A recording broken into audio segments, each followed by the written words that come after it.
Ravi colours இன்றைய trending பெண்களுக்கான exclusive கலெக்ஷனுடன் kurtis, palazzo pant, Patiala pant, துப்பட்டாக்கள், ஷேப்வேர்கள், நைட்டிகள், பிராண்டட் உள்ளாடைகளும் கிடைக்கும். ரவி கலர்ஸ், நேரு வீதி, ராஜா தியேட்டர் சிக்னல் அருகில், புதுச்சேரி.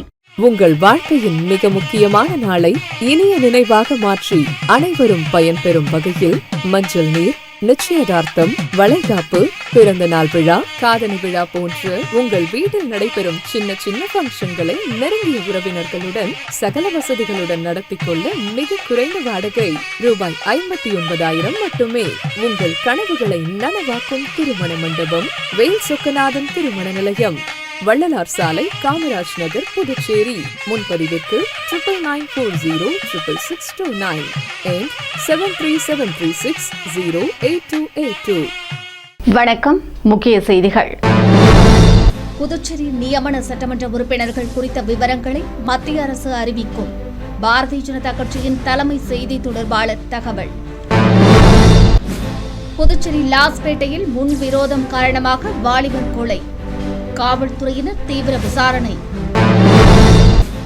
நாம் தமிழர் கட்சி ஒருங்கிணைப்பாளர் மீது அவதூறு பரப்பிய இலங்கை பாராளுமன்ற உறுப்பினருக்கு கண்டனம். புதுச்சேரி தமிழ் தேசிய பேரியக்கம் ஆர்ப்பாட்டம். புதுச்சேரியில் காங்கிரசின் படுதோல்விக்கான காரணம் குறித்து ஆய்வு. 25ஆம் தேதி அகில இந்திய செயலாளர் சூரஜ் ஹெக்டே தலைமையிலான குழுவினர் புதுச்சேரி வருகை. நம்ம பாண்டிச்சேரிக்கு ரிலையன்ஸ் ஃபேஷன் வேர்ல்ட் வந்தாச்சு. குவாலிட்டியான பிராண்டட் ஆடைகள் கம்மியான விலையில. எங்க தெரியுமா? அண்ணா சாலை ரத்னா தியேட்டர் பக்கத்துல இருக்க நம்ம ரிலையன்ஸ் ஃபேஷன் வேர்ல்ட் தான். இங்க கலெக்ஷன்ஸ் எல்லாமே ட்ரெண்டுக்கு ஏத்த மாதிரி இருக்கு. 1999 ரூபாய்க்கு மேல பர்ச்சேஸ் பண்ற அனைவருக்கும் Cello brand kettle, John Players duffel bag மற்றும் அமெரிக்கன் டூரிஸ்டர் ட்ராலி பேக் போன்ற பரிசுகளும் இருக்கு. பிராண்டட் ஆடைகள் வாங்க அண்ணா சாலை ரிலையன்ஸ் ஃபேஷன் வேர்ல்ட் வாங்க. Reliance fashion world, Anna Salai Ratna theatre அருகில், புதுச்சேரி. இனி விரிவான செய்திகள். புதுச்சேரியில் நியமன சட்டமன்ற உறுப்பினர்கள் குறித்த விவரங்களை மத்திய அரசு விரைவில் அறிவிக்கும் என்று பாரதிய ஜனதா கட்சியின் தலைமை செய்தி தொடர்பாளர் அருள்முருகன் தெரிவித்துள்ளார். பாரதிய ஜனதா கட்சி தலைமை அலுவலகத்தில் மாநில தலைமை செய்தி தொடர்பாளர் அருள்முருகன் செய்தியாளர்களை சந்தித்தார். அப்போது அவர் பிரதமர் நரேந்திர மோடி ஐக்கிய அரபு நாடுகள், நெதர்லாந்து, ஸ்வீடன், நார்வே, இத்தாலி உள்ளிட்ட 5 நாடுகளுக்கு சுற்றுப்பயணம் மேற்கொண்டதாகவும், அப்போது இந்திய நாட்டில் பெட்ரோல், டீசல் தட்டுப்பாட்டை போக்கவும் விலையேற்றத்தை தடுக்கும் பொருட்டும் அரபு நாடுகளின் கச்சா எண்ணெயை நமது நாட்டில் சேமிப்பதற்கான புதிய ஒப்பந்தத்தை போட்டுள்ளதாக தெரிவித்தார். இதன் மூலம் நம் நாட்டில் பெட்ரோல், டீசலை சேமித்து வைக்க முடியும் என்றும், தட்டுப்பாடு ஏற்படாத சூழ்நிலையை உருவாக்க இது வழிவகை செய்யும் என்றும் அவர் குறிப்பிட்டார்.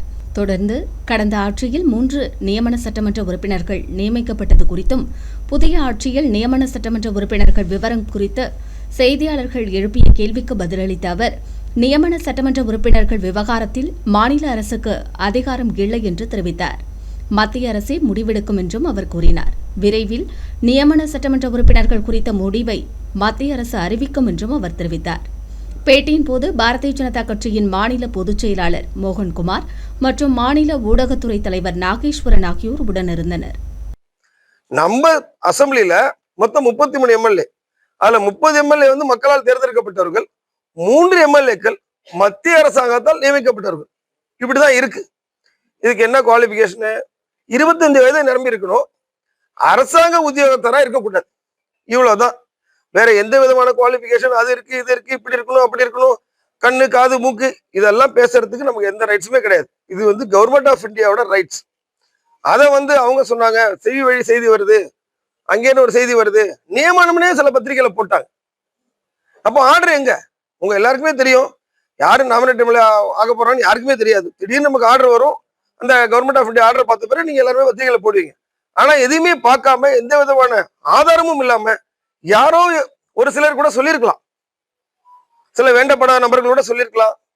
அவங்களோட பேச்சை கேட்டுட்டு நீங்க இந்த மாதிரி பத்திரிகைகளை போட்ட பாஜக ரொம்ப வருத்தத்தை தெரிவித்துக்கிறது.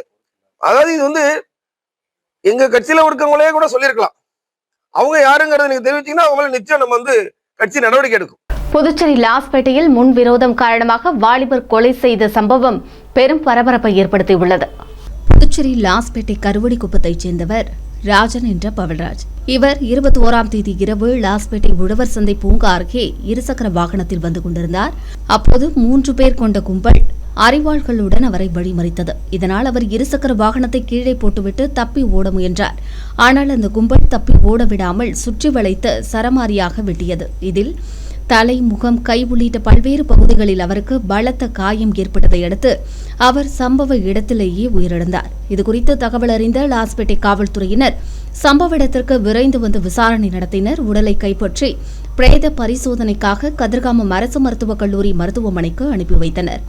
இதையடுத்து வழக்கு பதிவு செய்த காவல்துறையினர் தீவிர விசாரணை நடத்தினர். விசாரணையில் முன்விரோதம் காரணமாக கொலை நடைபெற்றது தெரியவந்தது. லாஸ்பேட்டை நெருப்புக்குடி பகுதியைச் சேர்ந்த சுல்லான் என்ற பழனிமுருகன், சிவா, கமலேஷ் ஆகியோருக்கும் பவல்ராஜுக்கும் இடையே முன்விரோதம் இருந்துள்ளதாகவும் சில நாட்களுக்கு முன்பு பவல்ராஜ் 3 பேரின் இருப்பிடத்திற்கே சென்று அவர்களை அரிவாளை காட்டி மிரட்டியுள்ளதாகவும் அப்போது தனது காலில் விழ வைத்து மன்னிப்பு கேட்க செய்ததாகவும் கூறப்படுகிறது.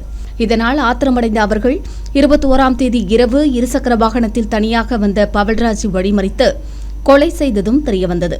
இதனிடையே தலைமறைவாகி இருந்த 3 பேரையும் காவல்துறையினர் கைது செய்து ரகசிய இடத்தில் வைத்து விசாரணை மேற்கொண்டு வருகின்றனர். நாம் தமிழர் கட்சி ஒருங்கிணைப்பாளர் சீமானுக்கு கொலை மிரட்டல் விடுத்ததற்கு எதிர்ப்பு தெரிவித்து புதுச்சேரியில் தமிழ் தேசிய பேரியக்கத்தினர் ஆர்ப்பாட்டத்தில் ஈடுபட்டனர்.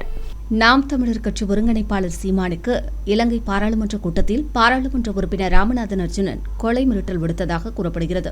இதற்கு கண்டனம் தெரிவிக்கும் விதமாக புதுச்சேரி தமிழ் தேசிய பேரியக்கம் சார்பில் காமராஜர் சதுக்கம் அருகே கண்டன ஆர்ப்பாட்டம் நடைபெற்றது. அப்போது ராமநாதன் அர்ஜுனன் உருவப்படத்தை கிழித்து தங்களது கண்டனங்களை ஆர்ப்பாட்டக்காரர்கள் தெரிவித்தனர். மேலும் சீமான் குறித்து அவதூறாக பேசிய ராமநாதன் அர்ஜுனன் மன்னிப்பு கேட்க வேண்டும் என்றும் ஆர்ப்பாட்டத்தில் வலியுறுத்தப்பட்டது. ஆர்ப்பாட்டத்தில் புதுச்சேரி தமிழ் தேசிய பேரியக்கத்தினர் பலர் கலந்து கொண்டு தங்களது கண்டனங்களை பதிவு செய்தனர்.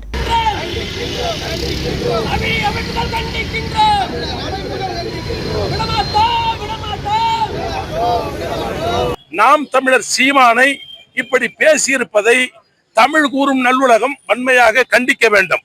குறிப்பாக தமிழ் தேசிய அமைப்புகள், தமிழ் தேசியத்தின் மீது நம்பிக்கை உள்ள அமைப்புகள் எல்லாம் இதை வன்மையாக கண்டிக்க வேண்டும். அந்த அடிப்படையிலே இந்த ராமநாதன் அர்ஜுனாவை உடனடியாக அவர் பகிரங்கமாக தமிழ் சமூகத்திடம், குறிப்பாக உலக தமிழர்களிடம் மன்னிப்பு கேட்க வேண்டும் என்கிற இந்த கோரிக்கையை முன்வைத்து தமிழ் தேசிய பேரியக்கமும் நாம் தமிழர் இயக்கமும் மற்றும் தமிழ் தேசியத்தை ஆதரிக்கக்கூடிய அமைப்புகள் எல்லாம் ஒன்று சேர்ந்து திடீரென ஒரு ஆர்ப்பாட்டத்தை இங்கே வடிவமைத்திருக்கிறோம். காங்கிரஸ் கட்சியின் தோல்வி குறித்து ஆய்வு செய்ய அக்கட்சியின் அகில இந்திய செயலாளர் சூரஜ் ஹெக்டே தலைமையிலான குழுவினர் 25ஆம் தேதி புதுச்சேரி வரவுள்ளதாக தகவல்கள் வெளியாகியுள்ளன. புதுச்சேரியில் நடைபெற்று முடிந்த சட்டசபை தேர்தலில் ஆளும் கட்சிக்கு எதிரான இந்தியா கூட்டணி உடைந்தது. இந்தியா கூட்டணியில் இடம்பெற்றிருந்த கம்யூனிஸ்ட் கட்சிகள் தனித்து களமிறங்கின. தமிழகத்தில் இடம்பெற்றிருந்த தேமுதிக, மதிமுக, இந்திய யூனியன் முஸ்லீம் லீக் உள்ளிட்ட கட்சிகள் புதுச்சேரி கூட்டணியில் இடம்பெறவில்லை. திராவிட முன்னேற்றக் கழகம், காங்கிரஸ், விடுதலை சிறுத்தைகள் கட்சி ஒருங்கிணைந்து போட்டியிட்டன.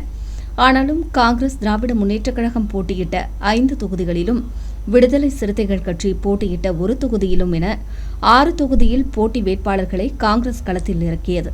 தேர்தல் முடிவில் போட்டி வேட்பாளர்கள் தங்களுக்கு கை கொடுப்பார்கள் என காங்கிரஸ் எதிர்பார்த்த நிலையில் தேர்தல் முடிவு எதிர்ப்பதமாக அமைந்தது. 22 தொகுதிகளில் கைச்சின்னத்தில் போட்டியிட்ட காங்கிரஸ் 1 தொகுதியில் மட்டுமே வெற்றி பெற்றது. இதற்கு கூட்டணி கட்சிகளை அரவணைக்காதது, போட்டி வேட்பாளர்களை களமிறக்கியது என பல்வேறு புகார்கள் எழுந்தன. புதுச்சேரி காங்கிரசின் கோட்டையாக இருந்த நிலையில் சுமார் 40 ஆண்டுகளுக்கும் மேலாக காங்கிரஸ் ஆட்சி நடைபெற்றுள்ளது. தமிழகத்தில் ஆட்சியில் இல்லாத போதிலும் புதுச்சேரியில் காங்கிரஸ் தொடர்ந்து ஆட்சியை கைப்பற்றி வந்த நிலையில் கடந்த சட்டமன்ற தேர்தல்களில் காங்கிரஸ் படுதோல்வியை சந்தித்துள்ளது. இது கட்சி தலைமைக்கும் அதிர்ச்சியை ஏற்படுத்தியுள்ளது. இதனால் காங்கிரஸ் படுதோல்வி குறித்து ஆராய அகில இந்திய செயலாளர் சூரஜ் ஹெக்டே தலைமையில் ஒரு குழுவை புதுச்சேரிக்கு அனுப்பவுள்ளனர். இந்த குழுவினர் வருகிற 25ஆம் தேதி திங்கட்கிழமை புதுச்சேரி வருகின்றனர். அவர்கள் கட்சி நிர்வாகிகளை சந்தித்து தோல்விக்கான காரணம் குறித்து கேட்டறிய உள்ளதாக தகவல்கள் வெளியாகியுள்ளன.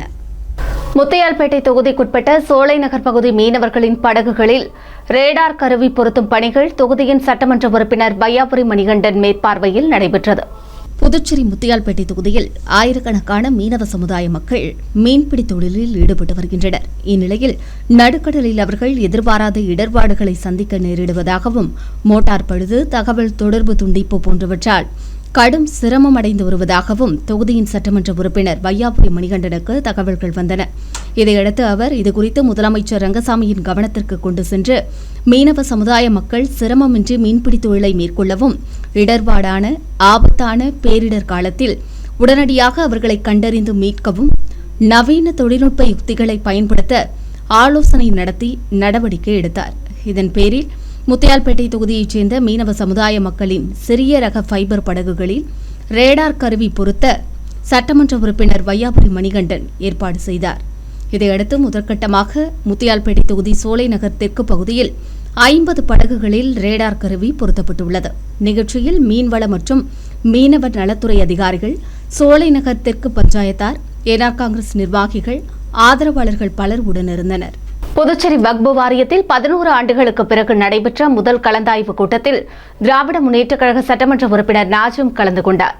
புதுச்சேரியில் 11 ஆண்டுகளுக்கு பிறகு புதிதாக அமைக்கப்பட்ட வக்பு வாரியத்தின் முதல் கலந்தாய்வு கூட்டம் நடைபெற்றது. கூட்டத்திற்கு வக்பு வாரிய தலைவர் அப்துல் ரஹ்மான் தலைமை தாங்கினார்.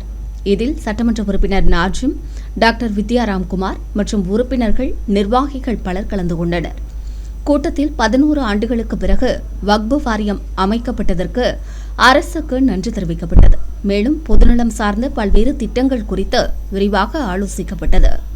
மாணவர்களுக்கு வழங்கப்படும் கல்வி உதவித்தொகை மற்றும் ஊக்கத்தொகையை உயர்த்துவது, நீட் மற்றும் JEE போன்ற உயர்கல்வி நுழைவுத் தேர்வுகளுக்காக வாரியத்தின் மூலம் சிறப்பு பயிற்சி அளிப்பது உள்ளிட்ட நடவடிக்கைகள் மேற்கொள்ளப்படும் என்றும் தெரிவிக்கப்பட்டது. அதேபோல வக்பு வாரியத்தின் காலியாக உள்ள இடங்களை கல்வி நிறுவனங்கள், மருத்துவமனைகள் உள்ளிட்ட மக்கள் பயன்பாட்டு திட்டங்களுக்காக மேம்படுத்த நடவடிக்கை எடுக்கப்படும் என்றும் கூட்டத்தில் அறிவுறுத்தப்பட்டது. உருளையன்பேட்டை தொகுதிக்குட்பட்ட நேரு நகர் பகுதியில் நடைபெற்று வரும் அங்கன்வாடி மையம் கட்டிடப் பணிகளை நேரில் ஆய்வு மேற்கொண்ட தொகுதியின் சட்டமன்ற உறுப்பினர் நேரு பணிகளை விரைந்து முடிக்க அதிகாரிகளுக்கு அறிவுறுத்தினார். புதுச்சேரி உருளையன்பேட்டை தொகுதிக்குட்பட்ட நேரு நகர் பகுதியில் புதுச்சேரி நகராட்சி மூலம் சட்டமன்ற உறுப்பினர் மேம்பாட்டு நிதியின் கீழ் புதிய அங்கன்வாடி மைய கட்டிடம் கட்டுமான பணிகள் நடைபெற்று வருகிறது. பணிகளை உருளையன்பேட்டை தொகுதி சட்டமன்ற உறுப்பினரும் நேயம் மக்கள் கழக தலைவருமான நேரு ஆய்வு மேற்கொண்டார். ஆய்வின் போது சட்டமன்ற உறுப்பினர் அங்கன்வாடி மைய கட்டிட பணிகள் எப்போது முடிக்கப்படும் என கேள்வி எழுப்பினார். அதற்கு நகராட்சி அதிகாரிகள் 2 மாதத்தில் விரைவில் முடித்து அங்கன்வாடி மையம் திறக்கப்படும் என சட்டமன்ற உறுப்பினரிடம் உறுதியளித்தனர். மேலும் கோவிந்தசாலை, கருணாநிதி வீதியில் புதிய சிமெண்ட் சாலை அமைக்கும் பணிகள் மற்றும் கல்வி பங்களா, குளக்கரை வீதி புதிய சிமெண்ட் சாலை அமைக்கும் பணிகளை அவர் நேரில் ஆய்வு மேற்கொண்டார். ஆய்வின் போது புதுச்சேரி நகராட்சி அதிகாரிகள் மற்றும் நேயம் மக்கள் கழக பிரமுகர்கள், பொதுமக்கள் பலர் உடனிருந்தனர். புதுச்சேரி தொழிலாளர் துறை பயிற்சி பிரிவு சார்பில் மாணவ மாணவிகளுக்கு ஆண்டுதோறும் வழங்கப்படும் இலவச தொழிற்பயிற்சிக்காக மே 22ஆம் தேதி முதல் ஜூன் 22ஆம் தேதி வரை விண்ணப்பிக்கலாம் என்று தெரிவிக்கப்பட்டுள்ளது. இதுகுறித்து புதுச்சேரி மாநில தேர்வு கட்டுப்பாட்டாளர் விடுத்துள்ள செய்திக்குறிப்பில், புதுச்சேரி அரசு தொழிலாளர் துறை பயிற்சி பிரிவு இயக்குநரகம் மூலம் ஆண்டுதோறும் மாணவர்களுக்கு பல்வேறு தொழிற்பயிற்சி பிரிவுகளில் ITI மூலம் பயிற்சிகள் வழங்கப்பட்டு வருவதாக தெரிவித்துள்ளார். அந்த வகையில் புதுச்சேரி, காரைக்கால், மாஹே மற்றும் ஏனாம் பகுதிகளில் உள்ள அரசு மற்றும் தனியார் தொழிற்பயிற்சி நிறுவனங்களில் 1 வருடம் மற்றும் 2 வருட பயிற்சி வகுப்புகளில் சேர ஆன்லைனில் மே 22ஆம் தேதி முதல் ஜூன் 22ஆம் தேதி வரை விண்ணப்பிக்கலாம் என்றும் தெரிவித்துள்ளார். பயிற்சியில் சேர விரும்பும் மாணவ மாணவிகள் www.centacpuducherry.in அல்லது labor.pv.gov.in என்ற இணையதள முகவரிகள் மூலம் விண்ணப்பிக்கலாம் என்றும் அறிவுறுத்தியுள்ளார். மேலும் விண்ணப்பிக்க பதிவு கட்டணம் இல்லை என்றும் கூறியுள்ளார். 8ஆம் வகுப்பு தேர்ச்சி பெற்றவர்கள் அதற்கான தொழிற்பயிற்சி பிரிவுகளிலும், 10ஆம் வகுப்பு தேர்ச்சி பெற்றவர்கள் அதற்குரிய தொழிற்பயிற்சி பிரிவுகளிலும் அனைத்து தொழிற்பயிற்சி நிலையங்களிலும் விண்ணப்பிக்கலாம் என்றும் கூறியுள்ளார். மேலும் தொழிற்பயிற்சி பிரிவுகளில் சேர்வதற்கு அதிகபட்ச வயது வரம்பு கிடையாது என்றும் தெரிவித்துள்ளார். பயிற்சியின் போது மாதம் 1000 ரூபாய் உதவித்தொகை வழங்கப்படும் என்றும், தகுதி தேர்வு அடிப்படையில் ஒவ்வொரு பயிற்சி பிரிவிலும் ஒருவருக்கு கூடுதலாக மேலும் 1000 ரூபாய் ஊக்கத்தொகை அளிக்கப்படும் என்றும் தெரிவித்துள்ளார். புதுச்சேரியில் மேட்டுப்பாளையம், வில்லியனூர், பாகூர், நெட்டப்பாக்கம் ஆகிய இடங்களிலும், காரைக்கால், மாஹே, ஏனாம் பகுதிகளிலும் அரசு தொழிற்பயிற்சி நிலையங்கள் செயல்பட்டு வருவதாகவும், இங்கு computer, electrician, civil, AC mechanic, motor வாகன மெக்கானிக் உள்ளிட்ட பல்வேறு பிரிவுகளில் பயிற்சி அளிக்கப்படுவதாகவும் அவர் தெரிவித்துள்ளார். பயிற்சியில் சேர்ந்து தேர்ச்சி பெறும் அனைவருக்கும் 100% வேலைவாய்ப்பு அளிக்கப்படும் என்றும் அவர் கூறியுள்ளார். ஆன்லைனில் விண்ணப்பிக்க சிரமம் இருக்கும் மாணவ மாணவிகள் தங்கள் பகுதிக்கு அருகில் உள்ள தொழிற்பயிற்சி நிலையங்களுக்கு நேரில் சென்று கட்டணமின்றி விண்ணப்பிக்கலாம் என்றும் அறிவுறுத்தியுள்ளார். காரைக்கால் புனித சூசையப்பர் ஆலயத்தின் ஆண்டு திருவிழாவையொட்டி நடைபெற்ற ஆடம்பர தேர்பவனியில் திரளான கிறிஸ்தவர்கள் பங்கேற்று பிரார்த்தனை செய்தனர். காரைக்கால் மாவட்டத்தின் மைய பகுதியான கொத்தளம் தெருவில் அமைந்துள்ள பழமை வாய்ந்த புனித சூசையப்பர் ஆலய ஆண்டு திருவிழா 3 நாட்கள் நடைபெறுவது வழக்கம். அதன்படி இந்த ஆண்டு கொத்தளம் திரு புனித சூசையப்பர் ஆலய ஆண்டு திருவிழா 21ஆம் தேதி கொடியேற்றத்துடன் தொடங்கியது. விழாவின் முக்கிய நிகழ்ச்சியான அலங்கார தேர்பவனி 22ஆம் தேதி வெகு சிறப்பாக நடைபெற்றது. தேர்பவனியையொட்டி சூசையப்பர் சுருவம் சுமந்த மலர் மற்றும் மின் விளக்குகளால் அலங்கரிக்கப்பட்ட தேரினை பங்குத்தந்தை பால்ராஜ்குமார் தொடங்கி வைத்தார். இணை பங்குத்தந்தை சுவாமிநாதன் செல்வம், துணை பங்குத்தந்தை செல்வநாயகம் ஆகியோர் சிறப்பு திருப்பணியை நிறைவேற்றினர். தொடர்ந்து காரைக்காலின் முக்கிய வீதிகள் வழியாக திருத்தேர் ஊர்வலமாக கொண்டு செல்லப்பட்டது.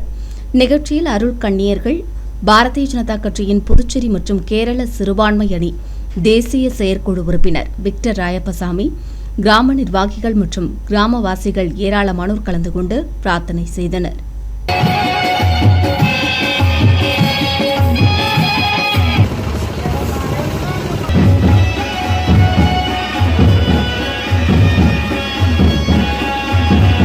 வில்லியனூர் திருக்காமேஸ்வரர் கோவில் தேரோட்டத்தையொட்டி 28ஆம் தேதி போக்குவரத்து மாற்றம் செய்யப்பட உள்ளதாகவும் அப்பகுதியில் உள்ள மதுக்கடைகளை மூடவும் உத்தரவிடப்பட்டுள்ளது.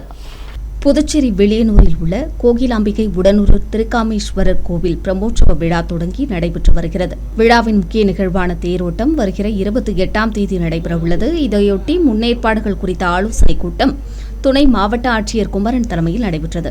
கூட்டத்தில் காவல்துறை உயர் அதிகாரிகள், அரசு துறை அதிகாரிகள், கோவில் நிர்வாகிகள் பங்கேற்றனர். தேர் திருவிழாவை முன்னிட்டு 28ஆம் தேதி அதிகாலை 3 மணி முதல் இரவு 8 மணி வரை 4 தேரோடும் வீதிகளிலும் போக்குவரத்திற்கு தடை விதிப்பது, கண்காணிப்பு கேமரா பொருத்துவது, காவல் உதவி மையங்கள் அமைப்பது, குடிநீர், கழிப்பறை, மருத்துவ வசதி, தீயணைப்பு வசதி செய்வது குறித்து கூட்டத்தில் முடிவெடுக்கப்பட்டது. மேலும் தேரோட்டத்தையொட்டி அன்றைய தினம் வில்லியனூரில் உள்ள அனைத்து மதுபான கடைகளையும் மூடவும் உத்தரவிடப்பட்டுள்ளது. திருநள்ளாறு ஸ்ரீ சனீஸ்வர பகவான் ஆலயத்தில் வைகாசி மாத பிரமோற்சவ விழாவையொட்டி அடியார் நால்வர் புஷ்ப பல்லக்கு வீதி உலா சிறப்பாக நடைபெற்றது. காரைக்கால் அடுத்த திருநள்ளாற்றில் உலக பிரசித்தி பெற்ற ஸ்ரீ தர்பாரண்யேஸ்வரர் சுவாமி தேவஸ்தானம் ஸ்ரீ சனீஸ்வர பகவான் ஆலயத்தில் வைகாசி மாத பிரமோற்சவ விழா கடந்த 13ஆம் தேதி கொடியேற்றத்துடன் விமர்சையாக தொடங்கியது. இந்நிலையில் பிரமோற்சவ விழாவின் முக்கிய நிகழ்வுகளில் ஒன்றான அடியார்கள் நால்வர் புஷ்ப பல்லக்கு வெகு விமர்சையாக நடைபெற்றது. இதில் புஷ்ப பல்லக்கு உற்சவத்தில் திருநாவுக்கரசர், திரு ஞான சம்பந்தர், மாணிக்க வாசகர் மற்றும் சுந்தரமூர்த்தி ஆகிய அடியார்கள் நால்வரும் மின்விளக்குகளால் அலங்கரிக்கப்பட்ட புஷ்ப பல்லக்கில் வீதி உலா வந்து பக்தர்களுக்கு அருள் காட்சி அளித்தனர். நிகழ்ச்சியில் ஏராளமான பக்தர்கள் கலந்து கொண்டு சுவாமி தரிசனம் செய்தனர். இதற்கான ஏற்பாடுகளை ஆலய நிர்வாகிகள் மற்றும் பொதுமக்கள் சிறப்பாக செய்திருந்தனர்.